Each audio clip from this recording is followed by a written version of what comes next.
好，Hello，大家好。咁而家咧係2025年5月6日，咁就係星期二啦。咁啊夜晚嘅7點21分。長假期翻到嚟之後啦，亦都做一個誒大市啦吓，可能港股同美股嘅一個update 啦。因為經過一個長假期咧，其實即係外邊咧都發生咗唔少嘅事啦吓，個市場亦都同我哋之前錄片啦，可能講嗰啲劇本咧都差唔多啦吓，即係起碼嗰個重要焦點咧，嗰個準程度都 OK 嘅。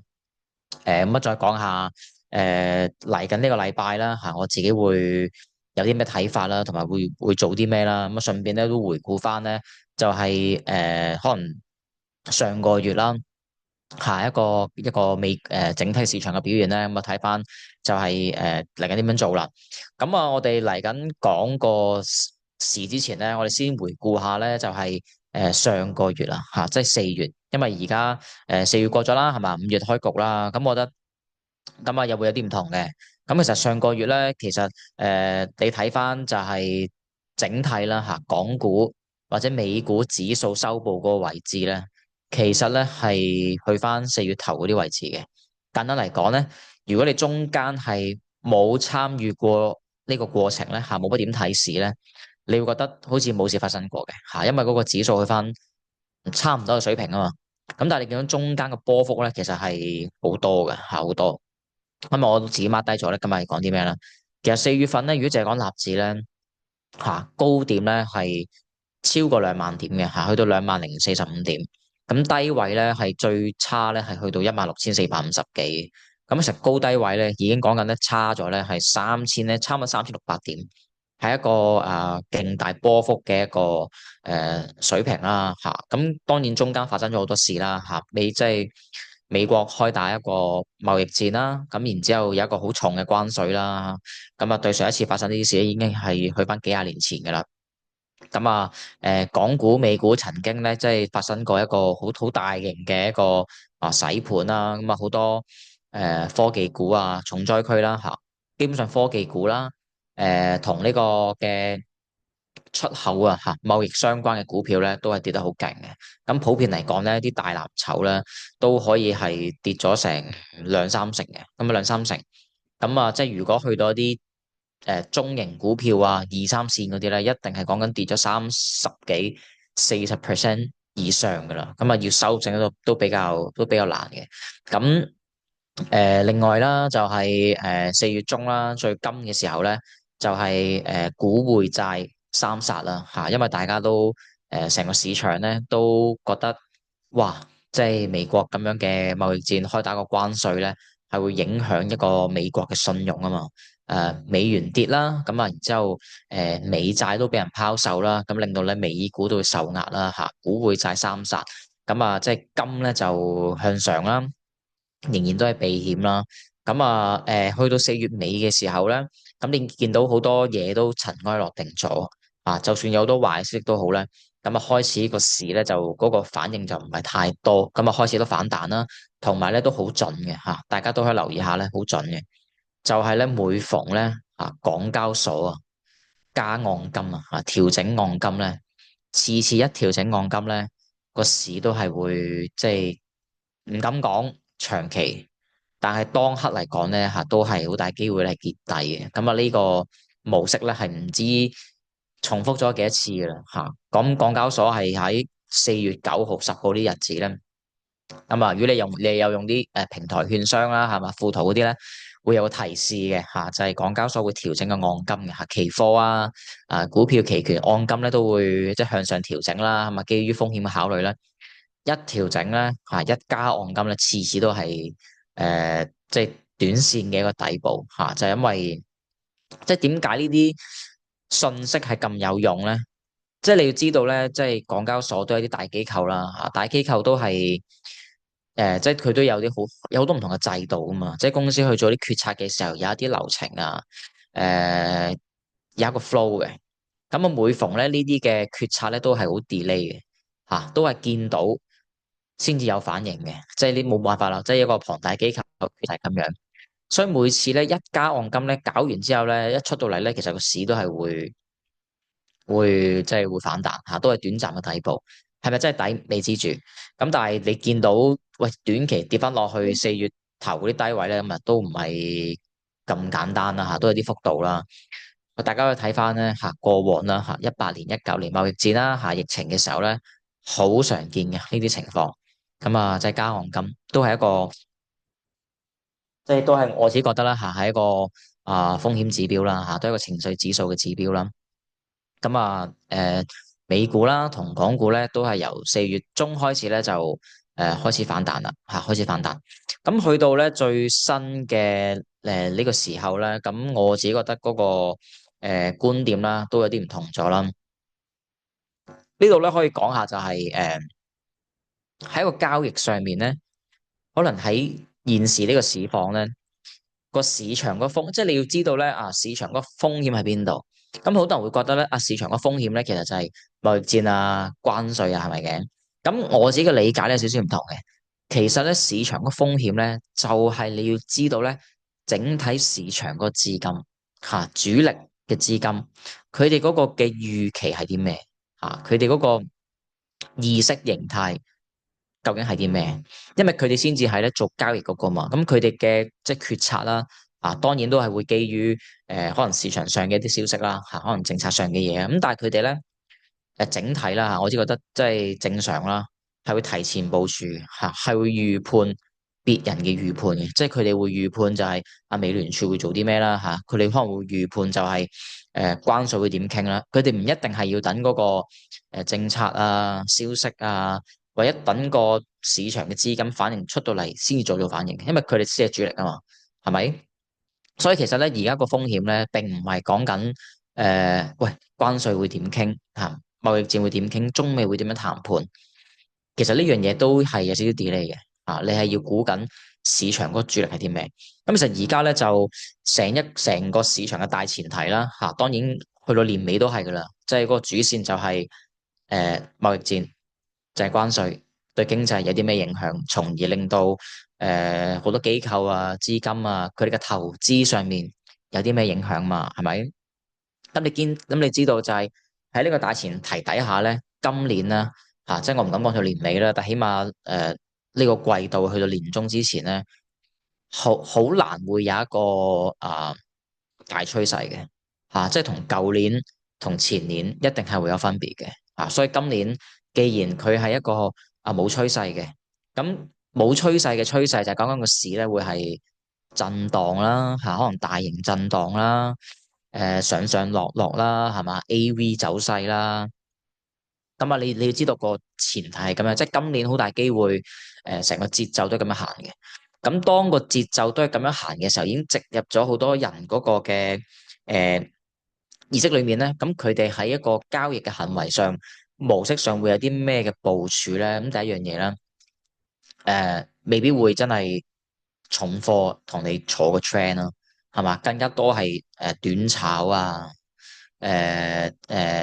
炒反彈未必會同你突破去追嘅，係嘛？咁所以你見到好多嘅股份咧，或者對消息嘅理解啦，唔會咁容易去過分解讀嘅一啲好嘅消息，可能整體上咧個風險胃納咧都係會比較保守嘅，會比較平穩嘅，例如唔會咁大注啦，可能資金上唔會買咁大注啦，唔會追 momentum 啦，係嘛？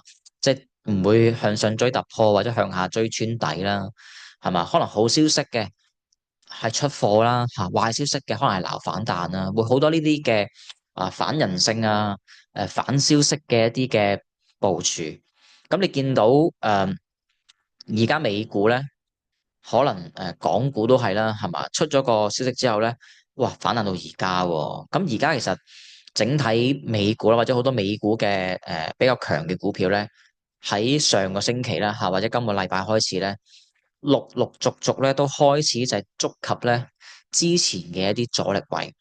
咁有啲個股就誇張啲啦已經講緊破頂雙頂未破頂好似想破頂，好似咧已經去到好關鍵嘅位置咧，喂要穿咯喎，係咪？咁去到呢啲時候咧，你一定要小心嚇，因為即係我自己個人嘅理解啦，嗰啲嘅主力咧未必咁容易突破嘅嚇，更加多機會咧係突破嘅時候咧就沽貨啦嚇，因為已經食咗啦嚇，之前嗰段已經食咗，都有啲唔錯嘅 profit 啦嚇，同埋第有啲仲有個重點就係咧，喺一個震盪市裏面咧，大家對於回報嘅要求咧唔會太高啊。因為我都唔期望有一個好大嘅趨勢，咁好自然咧，利潤都唔會太高，唔會太過貪心，可能咧有一定嘅幅度咧已經 OK 啦，寧願做短啲嚇，物食當三番可能啲交易相對做得短啲，可能做多幾條嚇，而唔會搏，哇一條真係坐個大浪喎，係咪？咁啊，除非你買得好靚啦，即係如果你嘅時機買得好靚咧，會喺正啲支持位啊嚇區間嘅關鍵位置買去到頂，其實呢個幅度都好唔錯啦嚇。咁你見到其實畫面見到就係納指啦、QQQ 啦，雖然咧佢嘅由4月9出咗個信號之後咧升咗唔係好多，咁但係好多個股咧喺呢一段時間咧4月中到呢一刻咧好多都升咗兩三成啊，好多兩三成。咁啊，好多美股咧，成日由年初至今咧都升咗超過50%嘅。咁啊，晏啲會講多少少啦。咁其實已經係一個好好嘅幅度啦嚇。基本上你坐到1/3多啲啊，或者2/3啦，已經係好唔錯噶啦。即係今年大家嗰個風險胃納一定係低咗嘅嚇，對於回報嘅要求都低咗。咁啊，對風險咧一定係謹慎咗嘅嚇，即係止蝕近揾低位撈咁啊，有啲賺就會走。呢個係即係今年嘅一個主軸啦。嚇咁，所以而家咧，個市場背景咧，咦，好似中美有得傾喎，有得談判喎。咁但係我只覺得咧，啲主力咧唔一定咁諗嘅，就係有得傾，就係唔知你點傾。咁不如我就食咗先，係嘛？既然都彈咗啦，係嘛？已經反映咗啦，可能會傾向咧就係減持食咗先。咁同埋即係美股啦，喺我哋個系統裏面咧，個情緒指數啦去到好高嚇，由之前8號去到一個近年一個好低嘅位置，跌穿埋30，去到20樓下，升到上而家咧已經差唔多70啦嚇，咁啊開始係一個喺我哋自己嘅範疇裏面咧，係一個預警嘅水平。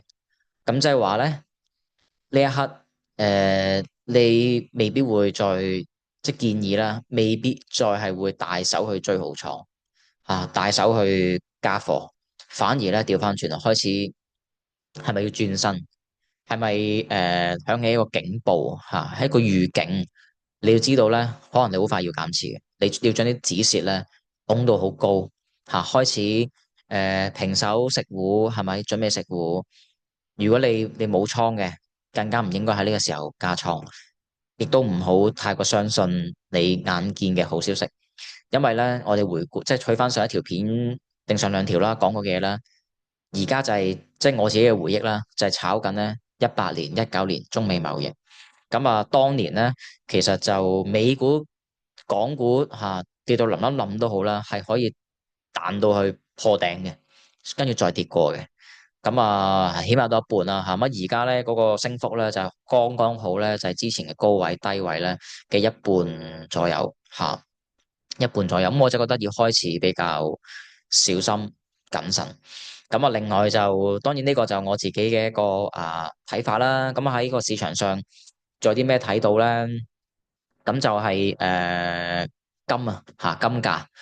咁金價咧之前即係我都話係見頂到一個避險情緒開始降溫係咪？咁但係見到好多股票咧去翻啲關鍵高位咧，你見到其實市場又開始避險啦就係升咗唔少，就會開始諗係咪又要避翻險咧？係嘛，保住個利潤咧，或者開始諗就係談判會唔會有啲機會係談判唔到咧？係好正常嘅。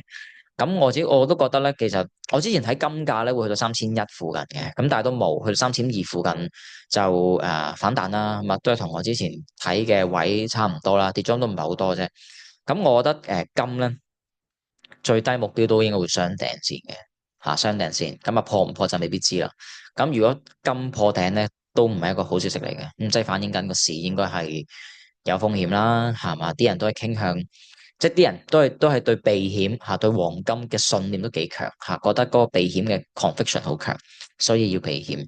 咁啊所以金咧亦都可以，我自己就會開始做翻啲好倉啦。咁啊，雖然早兩晚咧我都 miss 咗，鬧唔到，即係排盤都食唔到，排得太過嚴格啊。咁啊，睇下會唔會再做翻啦。咁啊，金反映市場好似又開始避險啦。咁美股指數好多個股咧去翻啲阻力位。咁例如講下啦，PLTR 啦，係一隻我即係舊年都好中意股票啦。雖然佢真係好勁，係嘛？由4月10出咗個信號，升到去頂部啦，剛剛好咧就係雙頂。咁但係雙頂嘅時候咧，亦都出咗個業績。咁個業績咧，其實睇媒體報道啦，唔差嘅嚇，即係起碼個描述字眼嘅用字上咧，唔係太差。咁但係去到呢一刻咧，盤前都跌緊8%、9%。咁對於新聞消息嘅理解咧，唔係我哋話好唔好，係啲錢去投票啊嘛。咁啊，就算描述係一個好消息，咁但係錢咧都係選擇咧食糊嘅啊。咁當然可能就係因為由呢段上嚟有幾成嘅回報，趁住好消息係咪應該出貨咧？可能會再買翻都唔定。咁但係我只覺得你見到咧幾勁嘅股票都好啦，有數據支持都好啦，唔會咁輕易破頂嚇。呢個就係市場而家一個嘅炒法嚇，即係反人性、反新聞、區間震盪係嘛？破頂就回，穿底就彈。咁呢個係我即係覺得今年成年都係一個好重要嘅一個主軸嚟嘅。咁咁呢個係美股宏觀嘅一個睇法啦。咁我只覺得睇就係睇納指咧，或者睇指數啦嚇，美股指數啦。如果能夠咧升穿翻咧，就係5月25月1嗰啲高位咧嚇，嗰啲嘅阻力啦，咁可能係我杞人憂天啦嚇。當然可以樂觀少少啦嚇，但係如果真係破唔到咧，咁就會有一個好短期嘅一個阻力。咁呢個位都好關鍵嘅。咁即係如果你係做淡嘅，諗住去搏沽空嘅係嘛，搏佢回翻落去咧，咁呢啲都係一個好近嘅止蝕位。如果你係諗住做好倉喎，諗住追上喎，當然我覺得要小心啲啦，可能買細啲啦。咁呢啲位置都好關鍵，就唔應該跌穿嘅。OK，咁但係我就覺得我會傾向信個系統啦，嚇情緒指數次次一到高位咧，整體都會回落嘅。但係個股唔一定嚇，有部分嘅個股咧都好強。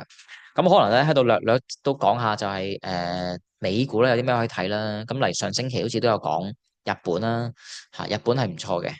股神都增持呢個日本嘅市場啦。咁你見到講嗰隻 ETF 咧都係好大型噶啦，已經都想破頂噶啦。咁呢啲就係成個市場即係買晒成個日本啦。咁呢啲日本真係強嘅。大家可以 follow 下啦。咁另外就同埋即係補充翻啦嚇，即係上星期巴菲特都有股東大會嘛。可以睇翻佢喺大會上講嘅嘢啦。其實佢都係暗示咧，其實美股嘅風險咧係未解除嘅嚇，佢都未入市，亦都口講啦嚇，都係頗為悲觀啊。我只覺得都係謹慎啲啦。咁所以我覺得 Macro 上咧，大家都係要小心啦嚇，寧願做短啲嚇，可能辛苦少少，要睇多少少嘅市，炒得密少少，去彌補翻嗰個即係短嘅趨勢啦嚇。美股啦，可能講幾隻 ticker 啦。因為我嚟緊禮拜五咧，就會喺新城度做直播啦，都係5點鐘啦，係一個直播啦。我今個禮拜咧諗住準備咗個題材嘅，咁就係講下咧今年我覺得可能美股啦同埋港股咧會係股王嘅一個名單。我都仲睇緊好多股份，都仲比較緊嘅。暫時就喺個腦海中咧有一堆嘢啦，但係都要即係修改下，睇下禮拜五會點樣講啦。因為我覺得股王咧或者今年嘅強股咧會好明顯嘅，就係跌市都唔係太差嘅股票。暫時已經開始有啲板塊啦有啲個股已經跑出咗。都講下就係早兩日啦。我喺篩選美股嘅時候咧，發覺都有啲即係我覺得軟件股咧係相對比較突出嘅。咁啊，除咗CrowdStrike 啦，咁啊都係上星期都有講嘅股票啦，咁啊都好勁噶啦。咁但係而家都係去到啲近頂嘅位置咧，都係要小心嘅。咁啊，CrowdStrike 啦，PLTR 啦，睇下今晚出業績之後咧，咁啊雖然而家就低開緊啦，睇下低開之後會唔會倒升做翻個支持咧？咁我覺得強股都傾向都係會做翻呢啲 pattern 嘅。咁啊，APP 啦嚇，都係啲做軟件啊、網絡安全嘅股票咧，今年相對嚟講唔係跌太多。咁可能呢啲股份咧本身對貿易戰嗰個影響都唔係太過敏感，係嘛？咁啊，另外有一隻就可能冷門啲嘅 CME。咁啊，交易所嚟嘅，唔知係咪因為黃金嘅關係咧，咁所以都比較強嚇，都破緊頂。咁啊就 ZS 啦嚇，呢隻就我喺個社交媒體都有講到啦，呢隻都唔錯啦。咁同埋就 Dash 呢隻外國版嘅美團啊，咁啊雖然盤中呢一刻咧都係麻麻地嘅，咁但係整體嚟講咧今年都唔係太過差。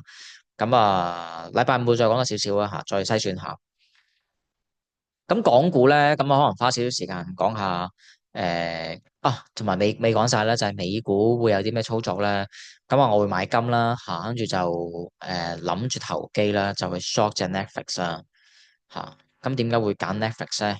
咁啊，如果有上堂嘅同學咧，可能會明我嘅節奏預判出咗第一巴，咁啊，希望都係雙頂，睇下會唔會高位沽到。咁啊，主要係太過延伸啫，太過延伸。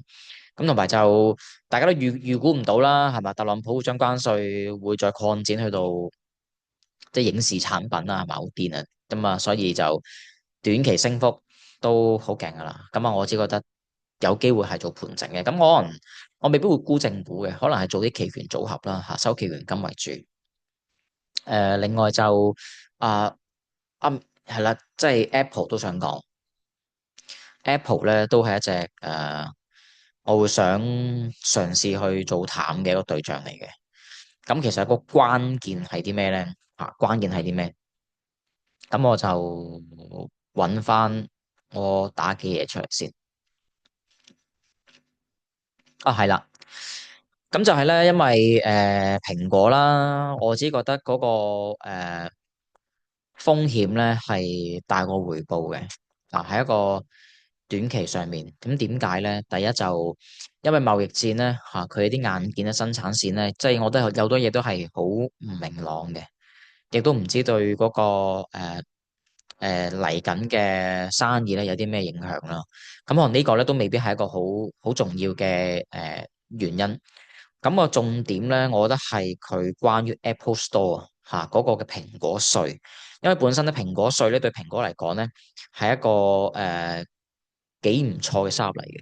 咁但係最近咧就開始喺美國地區啦蘋果稅呢個政策咧有機會就已經係結束㗎啦，即係話咧佢唔能夠再對一啲開發者即係你擺啲 app 上去嘅時候咧，佢唔可以再限制你，就係你嗰個 app 咧唔可以指向咧第三方嘅平台。咁啊有啲訴訟啦，咁其實就裁決就係蘋果唔可以再咁做嘅。即係你唔可以強迫啲用戶唔能夠喺個程式裏面咧指向第三方嘅支付平台，一定要焗用蘋果嘅一個支付平台啦。咁我覺得呢樣嘢咧係大件事嘅。咁我都唔知係咪因為呢樣嘢咧，所以令到誒股神啦喺舊年就好早已經係即係清倉式咁樣去減持蘋果啦，或者佢預示到呢個情況出現啦。咁因為咧而家正正喺貿易戰啦，咁佢有個體系咧太過龐大嘅。咁喺呢個時機咧，我覺得會好多人會趁住呢個窗口咧，係搞蘋果啦嗱，即係簡單嚟講就係會瓜分佢呢部分嘅利潤嘅。咁啊，即係我覺得有機會就結束咗喺一個 Apple Store 過往咁多年咧一個壟斷嘅作用啦。咁大家可以睇翻咧，即係揾翻相關嘅報道或者新聞。咁Apple 就年初至今都係比較差啦表現。咁我只覺得關鍵位咧阻力位咧好明顯咧，真係喺呢個位置，就係212蚊。咁雖然而家跌咗唔少啦即係咁，我覺得你起碼嗰個下方咧。你個空間都好大嘅嚇，起碼望翻170蚊呢個位置。咁啊，我唔知道，但係本身蘋果就未必係一個好容易行 momentum 嘅股票啦。即係如果你沽正股嘅話咧，可能會蝕底啲嘅。咁啊，大家諗下會唔會用期權或者用衍生工具去部署啦？咁啊，我自己覺得我仲 plan 緊嘅。咁啊，只不過我覺得蘋果有一個咁嘅背景下面咧，易跌就難升嚇。咁啊，呢個係一個亦都係做沽嘅對象啦。我覺得佢沽蘋果應該容易過沽 Netflix 嘅。咁啊，呢個就係咁樣啦。咁啊，另外最後咧就講埋蘋果啦嚇，今日比較長。今日講埋港股啦嚇，今日比較長少少。咁啊，港股就好簡單啦嚇，我只覺得港股咧俾阿里啦嚇，俾螞蟻咧收購耀才啦，我覺得呢個係一個綠燈嚟嘅，即係政策鬆綁，上次都有講。咁港股最近都比較強。咁啊，今日都有報道啦，嚇，即係港元對美元咧，港元偏強啦，係嘛？即係觸及呢個強方保證啦，好耐冇見過啦。咁都諗緊咧，係咪要開綠燈？如果係嘅話咧，咁啊啲錢有機會喺歐洲啦、美股啦，就吸翻過嚟港股。即係我覺得開始好多機構咧會諗港股嘅一啲會唔會加多少部署？因為我覺得喺中美關係上咧，暫時睇啊，中國係佔優嘅，喺個談判嘅空間上，應該係美國急過中國。咁啊，港股可以望下啦嚇，見到恒指啦、科指啦、國指啦都係偏強啦。咁啊，國指可能強少少啦。咁啊，我覺得錢咧都重點買翻啲派息嘅股票啊、中資股啊。咁啊，搭下啲科網啦，可能搭下啲大龍頭、巴巴啊、小米嗰啲。咁啊，可能禮拜五再講多少少啦。咁啊，今日咧呢條片咧去到呢度咯。